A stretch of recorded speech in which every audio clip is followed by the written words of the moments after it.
Thank you. And thank you, Mr. Chairman, for the opportunity to wave on to this subcommittee for this very important hearing. Administrator Lumen, I want to focus on the Department of Labor's new independent contractor rule. But before I get there, I have a couple questions because I want to set the bar right. You are in charge of the Wage and Hour Division, correct? Correct. Wonderful. Good. We're off to a good start. Have you ever been a business owner? Congresswoman McLean, It's super simple. I've had the opportunity to run organizations and lead, hire, let me fire, manage budgets, all of those This will go a things. lot faster, right? It's really not a trick question. Have you ever been a business owner? Congresswoman McLean, I have never owned a business, but Thank I have you very absolutely much. managed businesses. See how simple that is? I ask a question. You don't need to ruffle around. You just give me an answer to the question I have. It's really simple, right? And things will go a lot faster. Because as the person in charge, don't you think you should have some answers? Because if you don't have any answers, who should? Right? You're the boss. And I love it when we have all these people come in to testify. They're in charge. I mean, they write a 300-page rule, but yet when we ask them a simple question, they can't answer it. That's pretty disturbing to me. Like, if you're in charge, you're in charge. I don't think it's too much to ask that the person in charge be able to answer a simple question. So if we could just have some simple ground rules, and I'm even all right with an I don't know, right? I don't expect you to know everything, but I do expect you to know something, right? So let's start with this. You're not a business owner, yet you're making laws for business owners. How many business owners did you consult before making this law? So, Congressman McLean, we absolutely, specifically, as you're talking about the independent contractor or employee classification under the Fair Labor Standards Act, just to make sure we're talking about the same thing.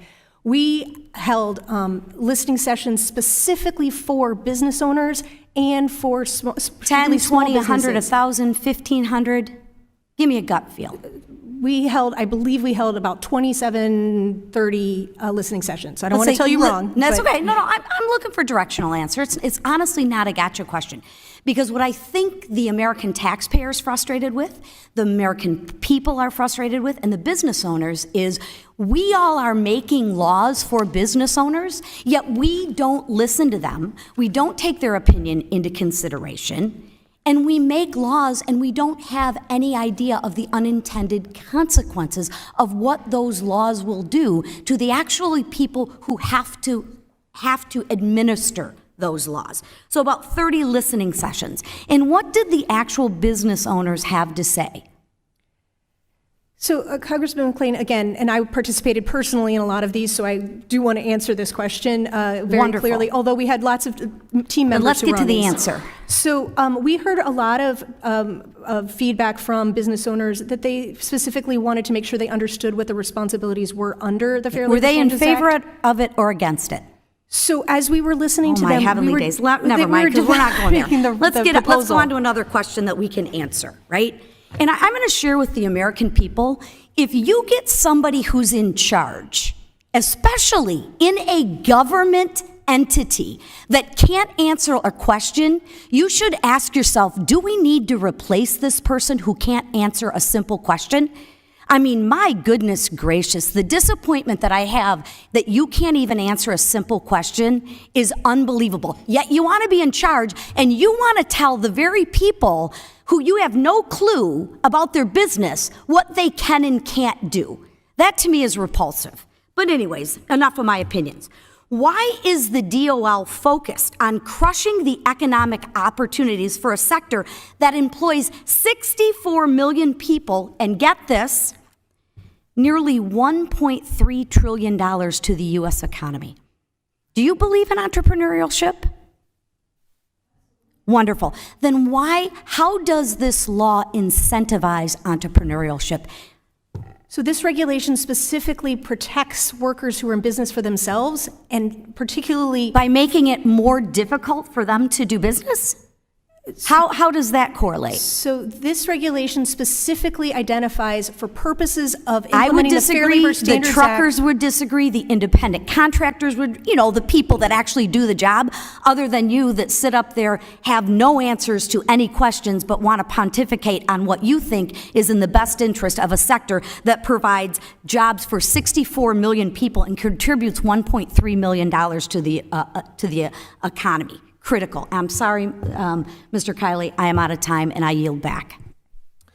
I'd like to thank the witness for taking the time to join us today, and I now recognize Ms. Omar for a closing statement.